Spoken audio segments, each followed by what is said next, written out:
नमस्कार। तटस्थता वक्र विश्लेषण में उपयोगिता की मांग पर आय प्रभाव, प्रतिस्थापन प्रभाव, कीमत प्रभाव का चैप्टर हम पढ़ रहे हैं। इसमें आय प्रभाव का अध्ययन हमने पूर्व के व्याख्यान में किया। तो तटस्थता वक्र विश्लेषण की सहायता से हमने आय प्रभाव, प्रतिस्थापन और कीमत प्रभाव को जानेंगे, जिसमें उपभोक्ता के संतुलन पर क्या प्रभाव होता है। तो प्रतिस्थापन प्रभाव से शुरुआत करते हैं। आय प्रभाव देखने के लिए मेरे पूर्व के लेक्चर को देखें। उसका YouTube लिंक मैंने डिस्क्रिप्शन बॉक्स में डाल दिया है, आप वहां से उसे देख सकते हैं।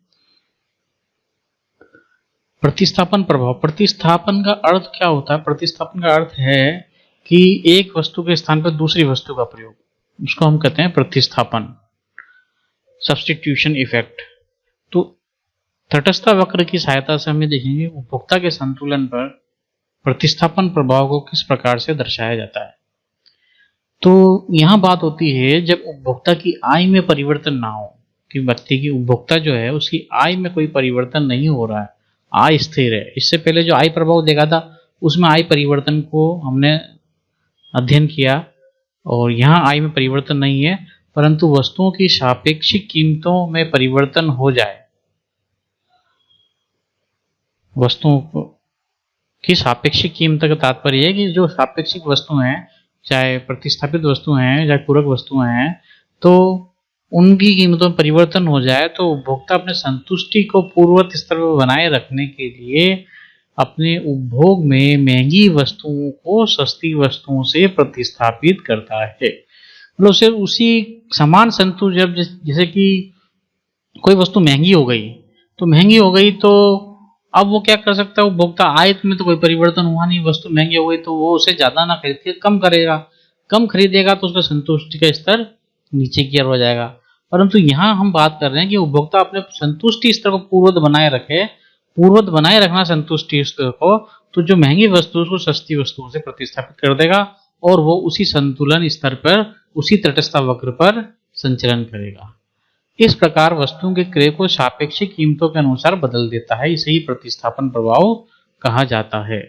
दूसरे शब्दों में कहते हैं, वस्तुओं की सापेक्षिक कीमतों में परिवर्तन होने पर जब उपभोक्ता एक ही तटस्थता वक्र पर एक संतुलन बिंदु से दूसरे संतुलन बिंदु पर पहुंच जाता है। मतलब एक ही तटस्थता वक्र की बात हो रही है, यहाँ पर उसका तटस्थता वक्र नहीं बदलता, क्योंकि संतुष्टि स्तर को पूर्ववत बनाए रखना है। तो एक तटस्थता वक्र पर एक संतुलन से दूसरे संतुलन बिंदु पर पहुंच जाएगा, तो वस्तुओं की मांग मात्रा में वो परिवर्तन, तो ऐसी स्थिति में जो मांग मात्रा में परिवर्तन हो रहा है वो महंगी वस्तु के स्थान पर जिस सस्ती वस्तु को प्रतिस्थापित करता है उसे प्रतिस्थापन प्रभाव कहा जाता है। चित्र के माध्यम से देख रहे हैं कि सपोज हमारा पहला मूल्य अनुपातिक रेखा है, बजट रेखा ए बी है। इस पर IC1 के तटस्थता वक्र जो है उस पर M बिंदु पर संतुलन है, वहां X की OQ मात्रा और Y की OP मात्रा का उपभोक्ता उपभोग कर रहा है, और संतुष्टि स्तर जो संतुलन है उपभोक्ता का M है। अब सपोज कि A वस्तु तो महंगी हो गई, Y वस्तु महंगी हो गई और X वस्तु सस्ती होती है, तो महंगी वस्तु के स्थान पर सस्ती वस्तु का प्रतिस्थापन करता है उपभोक्ता। और यदि वो महंगी वस्तु के स्थान पर सस्ती वस्तु का प्रतिस्थापन नहीं करेगा तो नीचे आएगा तो संतुष्टि स्तर गिर जाएगा। तो हमें संतुष्टि स्तर को वही रखना है और उसी तटस्थता वक्र पर संचलन करना है। तो हम और ये मूल्य अनुपातिक रेखा महंगी होने के कारण वो Y की OA1 मात्रा खरीद सकता है और OB1 X की मात्रा खरीद सकता है। तो इसलिए इस प्रकार से हमारी मूल्य अनुपातिक रेखा या बजट रेखा ये A1 B1 बनती है।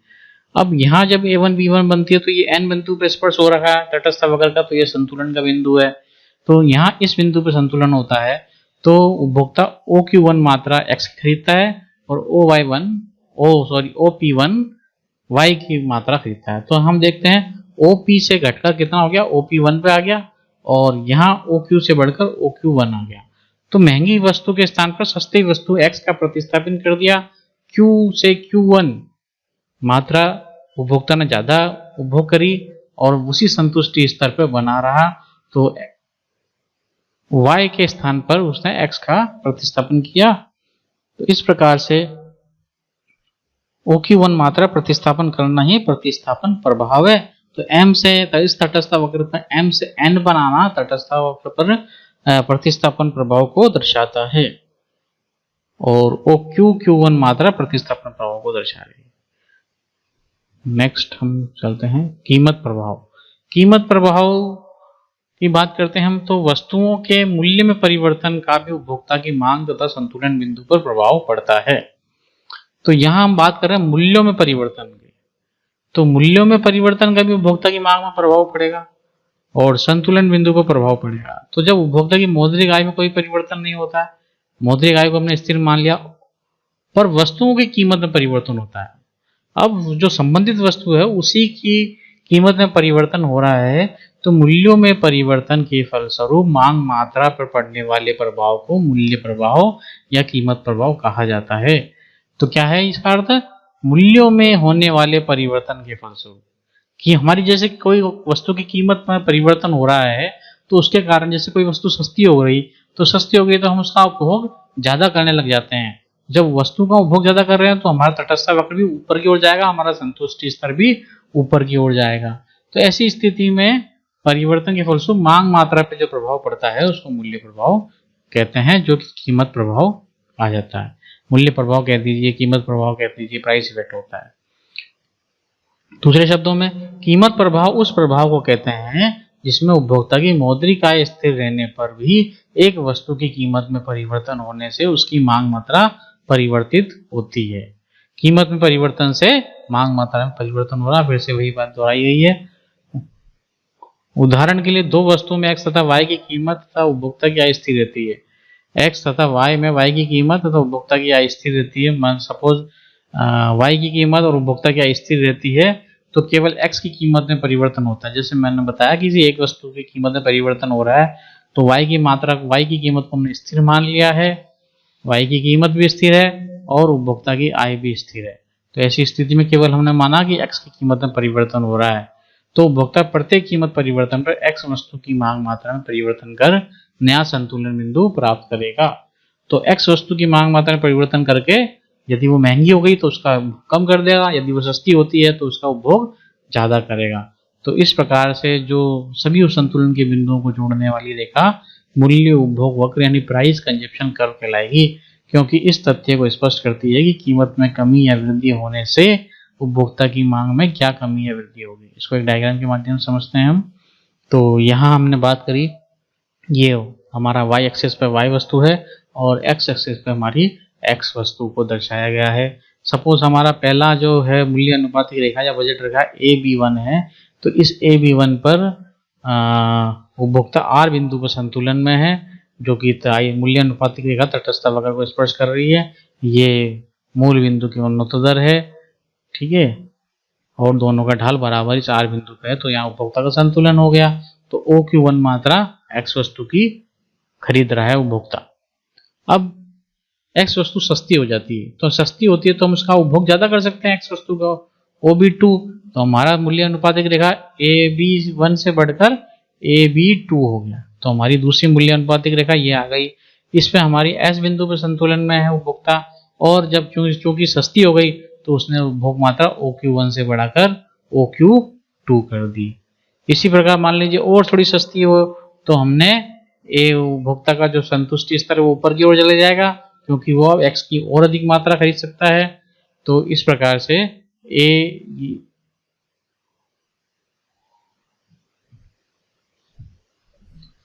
AB3 हो सकता है, ये AB3 इसको हम नाम दे सकते हैं। B3 इधर B3 लिखा हुआ नहीं है, B3 भी लिख देते हैं।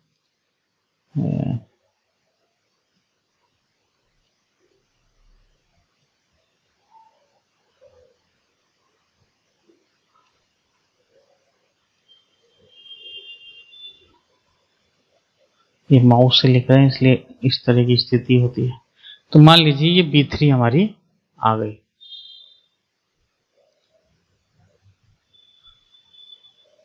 तो अब आगे चलते हैं। इस प्रकार से हमारे तीन बिंदु हो गए संतुलन के, R, S, T। तो जैसे जैसे कीमतों में परिवर्तन होता जा रहा है, उपभोक्ता के संतुलन बिंदु को ऊपर की ओर लेके जा रहे हैं। तो R, S, T इन तीनों को बिंदुओं को मिलाती हुई जो रेखा बनेगी वो PCC कहलाएगी, कीमत उपभोग वक्र। यानी कीमत के कारण जो परिवर्तन आ रहा है उसके उपभोग को दर्शाती हुई मिलाती हुई एक रेखा है, उसे हम कीमत उपभोग वक्र कहते हैं। वापस इसको एक बार यहाँ देख लेते हैं कि x वस्तु की मांग मात्रा में परिवर्तन कर नया संतुलन बिंदु प्राप्त करेगा। इस प्रकार साम्य के बिंदुओं को जोड़ने वाली रेखा को मूल्य उपभोग वक्र कहलाती है।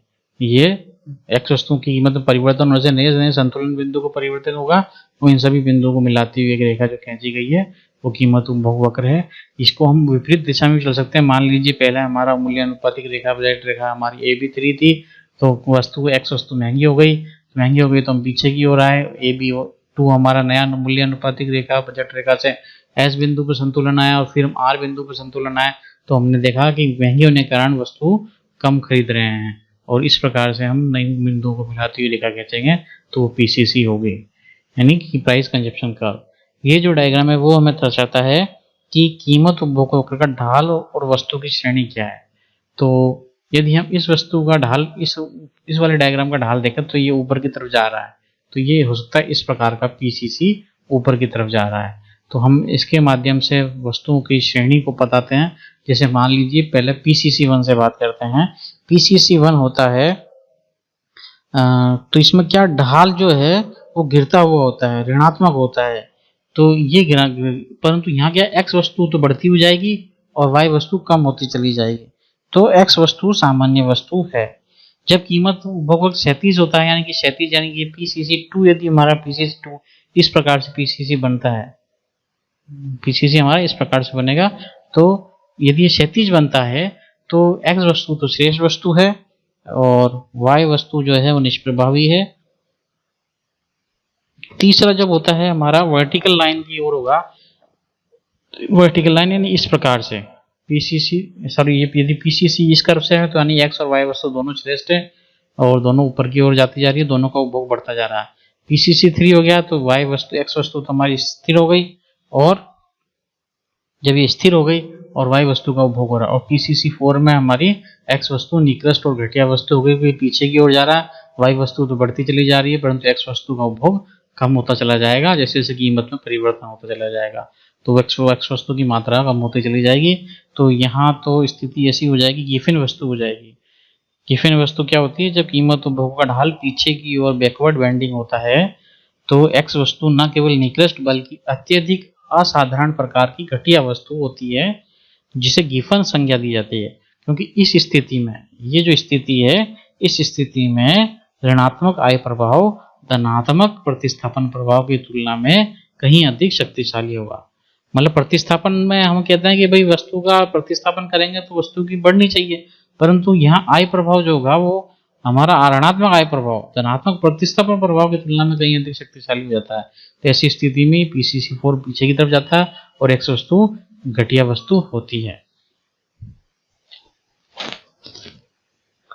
तो हमारे तीनों पॉइंट पूरे हो गए, आय प्रभाव, कीमत प्रभाव और प्रतिस्थापन प्रभाव। धन्यवाद।